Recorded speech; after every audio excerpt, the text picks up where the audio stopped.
So that's suitability.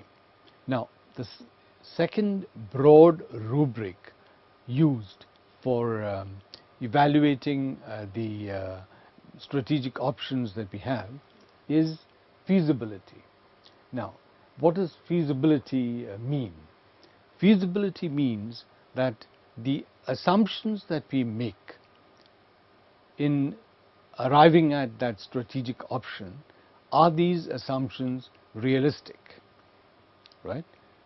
For instance, if you have a company which today focuses on a particular kind of technology, right, and the company is moving to a more modern technology, is moving to a more advanced technology, right?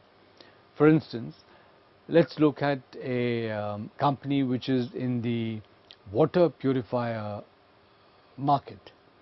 Now, water purification is a large market in India, right? It's a large and growing market in India. There is no doubt about this. Companies initially targeted this market through filter-oriented water purifiers. Gradually, they have moved to more advanced technologies such as reverse osmosis. A filter-oriented water purifier company, if it wants to move into a RO, a reverse osmosis oriented, reverse osmosis based company, it requires a certain time period to make this change. This time period is required to attract the right kind of people, to assimilate the new technology, to make the changes required in the marketing approaches, and so on.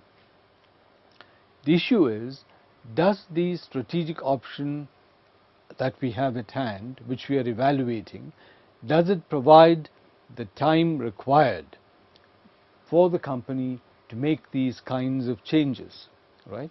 Is the time period that is assumed realistic?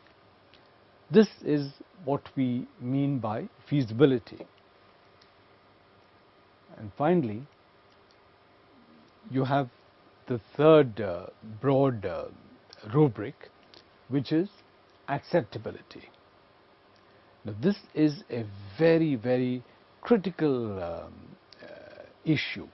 It's a very, very critical issue because the entire fate of that strategic option can depend on its acceptability by a dominant, a critical stakeholder group.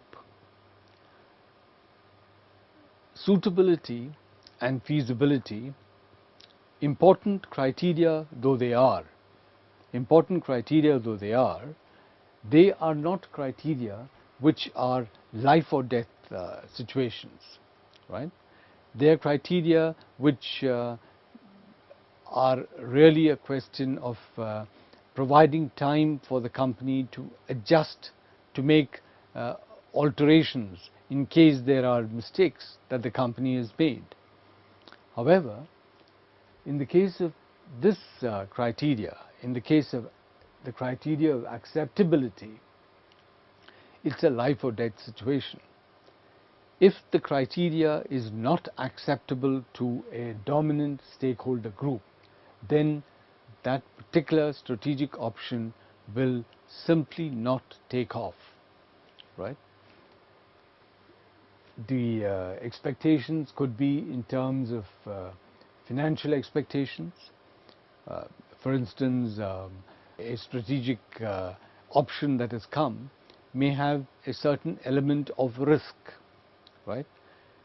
It may have a high reward potential 10 years from now, but there may be a period of 2 or 3 years in between when there is a significant element of risk.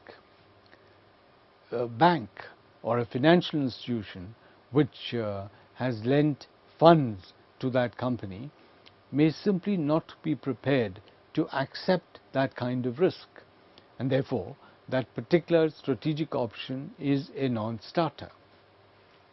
Or we look at market expectations, right? Now, just a while back, we were looking at LCD TVs and LED TVs, right? Now, the market today expects companies to promote LED TVs. On the other hand, if the company promotes its LCD TV model, the market is going to react to it very, very unfavorably, right?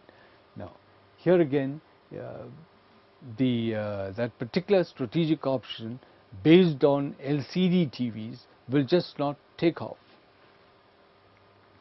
Expectations of the public, we have several instances where the public have risen in revolt against companies. We were considering in one of the earlier sessions the case of the Coca-Cola plant in Kerala, where there was a perceived misuse of groundwater, and the whole plant had to be removed from that particular area. So meeting the expectations of the public are very critical. And then we ultimately have shareholder comfort with risk level. If a large proportion of shareholders are simply not comfortable with the risk-reward profile of a particular new project that the company has, then the project is a non-starter, right? So acceptability is the third of the three broad criteria which are used to evaluate a project.